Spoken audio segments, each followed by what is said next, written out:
Welcome to law minds. तो आज के इस वीडियो में हम डिस्कस करने जा रहे हैं कि जब एम्प्लॉयर रिफ्यूज़ कर देता है एक एम्प्लॉय को ग्रेच्युटी पे करने से तो उसके पास क्या राइट होंगे, वो क्या कर सकता है और कैसे कर सकता है। प्लीज़ इस वीडियो को लास्ट तक देखिएगा, आपके सारे डाउट ग्रेच्युटी को लेकर के जब एम्प्लॉयर रिफ्यूज़ कर देता है सारे क्लियर हो जाएंगे। So without any further ado let's get started. तो सबसे पहले हम ये समझ लेते हैं कि ग्रेच्युटी होता क्या है। तो gratuity is a lump sum payment given by an employer to an employee as a token of appreciation for their service to the company. Guys, it's a simple term और it's a simple thing when as you know that hard work always needs to be appreciated. Similarly, the employer do so by paying a gratuity after the completion of one's tenure in the firm.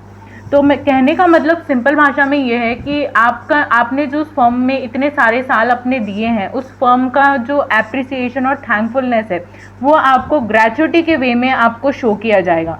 तो gratuity एक ऐसा amount है जो आप जब अपनी services complete कर लेते हैं उसके बाद आपको पे करी जाती है। ये जो पेमेंट है ये मैंडेटरी है अंडर द ग्रेच्युटी एक्ट 1972, ठीक है। और ये एक टोकन ऑफ थैंक्स होता है जो दिया जाता है एम्प्लॉयर के द्वारा एक एम्प्लॉय को, ठीक है। तो अगर एम्प्लॉय ऐसा नहीं करता है, एम्प्लॉयर जो है वो मना कर देता है ग्रेच्युटी देने से, तो जो एम्प्लॉय होता है उसको बहुत सारी हार्डशिप्स, बहुत सारी फाइनेंशियल क्राइसिस को फेस करना पड़ता है। तो इन सब चीज़ों से एक एम्प्लॉय को बचाने के लिए हमारे पास है ग्रेच्युटी एक्ट 1972। तो हम सबसे पहले इस वीडियो के अंदर ये समझेंगे कि एक एम्प्लॉय क्या होगा, ये एक्ट कहाँ कहाँ एप्लीकेबल होगा, कितना अमाउंट ग्रेच्युटी का मिलेगा, और लास्ट में हम ये डिस्कस करेंगे कि जब आपका एम्प्लॉयर आपको रिफ्यूज़ कर देता है आपकी ग्रेच्युटी देने से तो आप क्या करेंगे उस सिचुएशन के अंदर। तो देखिए ये एक्ट कहाँ कहाँ पे अप्लाई होता है। तो ये एक्ट अप्लाई होता है एक फैक्ट्री, माइनिंग, प्लांटेशन, पोर्ट और रेलवे कंपनी के अंदर। शॉप और इस्टेब्लिशमेंट जहाँ पे 10 या मोर पर्सन्स एम्प्लॉयड थे on any day of preceding 12 months. मतलब कहने का ये है कि 12 महीने के अंदर, जो प्रीसीडिंग 12 महीने हैं उसमें कभी भी अगर 10 से ज़्यादा एम्प्लॉय अगर उस फर्म के अंदर, उस शॉप के अंदर, उस इस्टेब्लिशमेंट के अंदर एम्प्लॉयड थे तो वो किसके अंदर कवर हो जाएगी, वो कवर हो जाएगी ग्रेच्युटी एक्ट 1972 के अंडर, ठीक है। फैक्ट्री, माइनिंग, प्लांटेशन ये तो क्लियर ही है, इनको समझने की क्या ज़्यादा मुझे समझाने की ज़रूरत है नहीं, क्योंकि ये bye their name it's clear. उसके बाद ऐसे इस्टेब्लिशमेंट और क्लास ऑफ इस्टेब्लिशमेंट जहाँ पे 10 लोग एम्प्लॉयड हैं on any day of the preceding 12 months, और सेंट्रल गवर्नमेंट स्पेसिफाई करेगी। देखिए लेबर लॉज के अंदर एक बहुत बड़ा रोल होता है सेंट्रल गवर्नमेंट का। अलग अलग टाइम पे जहाँ पे एप्लीकेबिलिटी को इंक्रीज करना होता है तो सेंट्रल गवर्नमेंट अपने नोटिफिकेशन इशू करती है।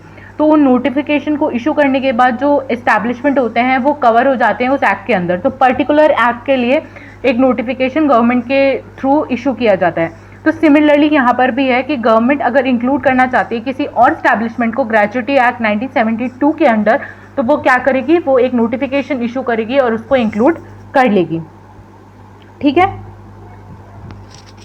उसके बाद बारी आती है कौन कौन एलिजिबल होगा। तो सबसे पहले एम्प्लॉय कौन होगा। एम्प्लॉय कोई भी इंसान होगा जो अदर देन अप्रेंटाई है।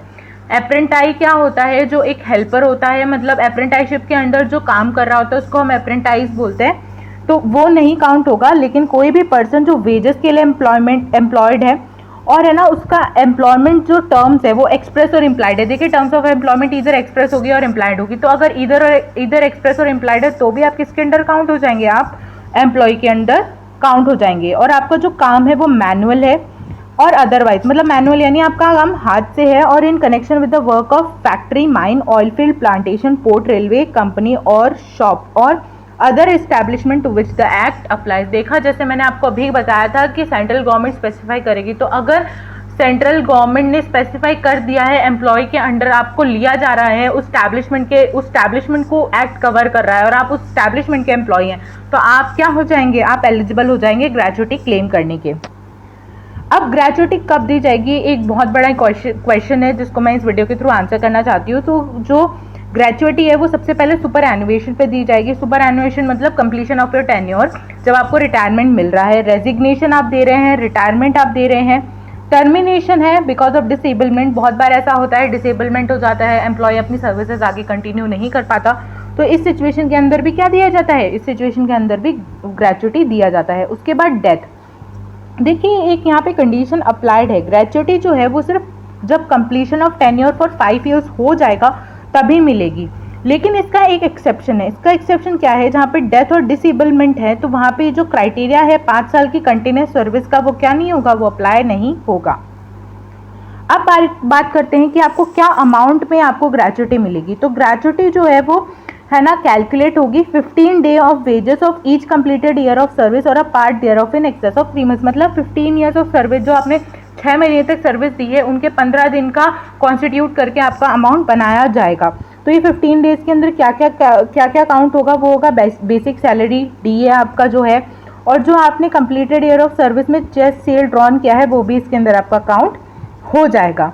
ठीक है, अगर लास्ट ईयर ऑफ सर्विस जो एम्प्लॉयर का है उसने 6 महीने से ज़्यादा काम करा है तो उसको क्या ट्रीट किया जाएगा, उसको as a full year treat किया जाएगा। उसके बाद कैलकुलेशन का एक नोट यहाँ पे मेंशन्ड है जिसके अंदर लिखा हुआ है कि ना जो पर डे वेजेस हैं वो कैलकुलेट होंगे by dividing the monthly salary by wages by 26। Monthly salary और वेजेस जो है आपके 26 डेज से आपको जो डिवाइड करके और फिर आपको क्या दिया जाएगा, फिर वो आपके पर डे वेजेस कैलकुलेट हो जाएंगे। आपको पता है जो मैक्सिमम ग्रेचुटी एक जो एम्प्लॉयर है वो पे करेगा एम्प्लॉय को, वो होगी 20 lakh that can be paid. देखिए यहाँ पे एक मैं पॉइंट आपको बताना चाहती हूँ, एक फैक्ट बताना चाहती हूँ कि क्या होता है कि बहुत बार ऐसा होता है कि जो एम्प्लॉयर है वो एम्प्लॉय की सैलरी से कुछ डिडक्शन करता है और उसको टर्म दिया जाता है कि वो आपका ग्रेचुटी है after your completion of tenure, if you leave our firm then this amount will be paid to you. मैं आपको एक बात बताना चाहती हूँ कि ग्रेचुटी जो है वो पूरे के पूरी तरीके से एम्प्लॉयर की होती है, एम्प्लॉयर की तरफ से दी जाती है। एम्प्लॉय उस ग्रेचुटी के अंदर कोई भी तरीके का जो अपना कंट्रीब्यूशन है वो नहीं दे सकता है। तो अगर ऐसा हो रहा है तो ये अगेंस्ट द लॉ है। ठीक है, उसके बाद बारी आती है जब आपके एम्प्लॉयर ने आपको मना कर दिया है कि वो आपको ग्रेचुटी पे नहीं करेगा, आपका सब कुछ क्लियर है, आप इस एक्ट में फॉल कर रहे हैं, आपके एस्टैब्लिशमेंट की सारी जो कंडीशन एक्ट बोल रहा है इस एक्ट को कवर करने के लिए वो भी फुलफिल हो रही हैं, आप एम्प्लॉय में फुलफिल कर रहे हैं सारी कंडीशंस को, और फिर भी जो आपका एम्प्लॉयर है वो आपको ग्रेचुटी देने से मना कर रहा है, तो आपको क्या करना होगा। सबसे पहले तो please try to resolve the issue amicably. क्योंकि क्या होता है ना कि एक बार जब मैटर बाहर जाता है, हाथ से निकलता है, हाथ से निकलने का मतलब है कि जब बात बड़ी हो जाती है तो उसमें बहुत सारे लोग इन्वॉल्व होते हैं, लॉयर्स इन्वॉल्व हो जाते हैं, एडवोकेट्स होते हैं, बहुत सारी चीज़ें होती है, तो बहुत सारा एक्सपेंस भी हो जाता है इन्वॉल्व इसी सिचुएशन के अंदर। तो प्लीज़ कोशिश कीजिए कि आप उस इशू को एमिकेबली रिजॉल्व करें। अगर एमिकेबली रिजॉल्व नहीं हो रहा है तो आप क्या कर सकते हैं, कंप्लेन फाइल कर सकते हैं under the payment of gratuity act 1972। ठीक है, इसके अंदर क्या होगा, जो कंट्रोलिंग अथॉरिटी होगी वो एक अपॉइंट करेगी ऑफिसर को जो इस मैटर में डील करेगा। अब कंप्लेन कैसे फाइल करेंगे, तो आप कंप्लेन ये जो ऑनलाइन पोर्टल स्क्रीन पे आपको मेंशन दिख रहा है आप उसमें जाकर के अपनी कंप्लेन को फाइल कर सकते हैं।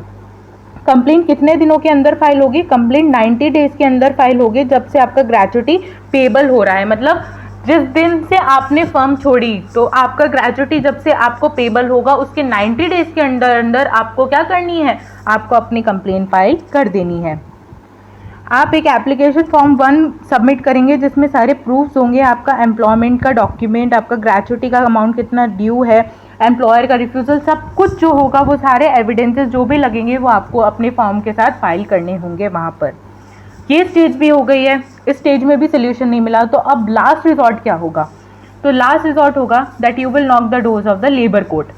लेबर कोर्ट के आप डोर्स को नॉक करेंगे, लेबर कोर्ट में अपना केस लेकर के जाएंगे और वहाँ पे क्या होगा, आपको लॉयर्स को अप्रोच करना पड़ेगा, लेबर अथॉरिटी की एडवाइस होगी, आपके राइट्स ऑप्शन सब कुछ वहाँ पे जैसा एक कोर्ट का प्रोसीडिंग होता है उसी तरीके से सब कुछ चलेगा। वहाँ पे एम्प्लॉयर होगा, एम्प्लॉय होगी, दोनों पार्टीज को कोर्ट सुनेगा, उनके बीच की क्या क्या ऐसी प्रॉब्लम्स है जिनकी वजह से वो नहीं पे कर पा रहे हैं, उन्होंने मना किया भी है कि नहीं, सारे एविडेंसेस प्रॉपर है कि नहीं, सब कुछ वहाँ पे लेबर कोर्ट के अंदर जो है वो चीज़ चेक करी जाएगी। उसके बाद जो है वो लेबर कोर्ट अपना डिसीजन देगा, उस डिसीजन को आप आगे अपील कर सकते हैं, लेकिन अगर आपको उसको वहाँ पे फर्दर अपील नहीं करनी है तो वो डिसीजन वहाँ पे एकदम फाइनल होगा। देखिए कोर्ट जब कोई चीज़ को डिसाइड करता है तो वो दोनों पार्टीज़ का वो देखता है, दोनों पार्टीज़ के राइट्स देखता है, दोनों पार्टीज़ की ड्यूटीज़ देखता है। तो अगर किसी ने लीगली किसी की ड्यूटीज़ को इन्फ्रिंज किया है, किसी के राइट्स को इन्फ्रिंज किया है, तो वो क्लियरली एक ऑब्लिगेशन बन जाती है लॉ की कि वो उसको रिस्टोर करे, उसको रिस्टैब्लिश करे। तो इसी वजह से क्या होगा कि अगर सच में ऐसी सिचुएशन है कि है ना जहाँ पे एम्प्लॉय सही है और एम्प्लॉयर गलत है तो उनको ग्रेचुटी का पूरा अमाउंट दिया जाएगा। प्लस अगर कोर्ट का ये डिस्क्रिशन रहता है, कोर्ट अपना कोर्ट इस ओपिनियन पे होता है कि नहीं, जितना भी एक्सपेंस आपको कोर्ट के अंदर लगा है वो भी आपको पे किया जाए तो वो भी पे किया जा सकता है। बट मैं वापस एक चीज़ बोलना चाहती हूँ कि ये जो पेमेंट ऑफ द एक्सपेंस है वो टोटली किस पे डिपेंड करेगा, वो टोटली कोर्ट पे डिपेंड करेगा। आप एक पिटीशन लगा सकते हैं, रीइंबर्समेंट की, और वो उस पर फाइनल डिसीजन कौन देगा? फाइनल डिसीजन देगा आपका court. Thank you so much इस वीडियो का एंड तक देखने के लिए। Please do like, share and subscribe law minds, अगर ये वीडियो आपकी लाइफ में थोड़ा सा वैल्यू ऐड कर पाया हो तो। Thank you so much.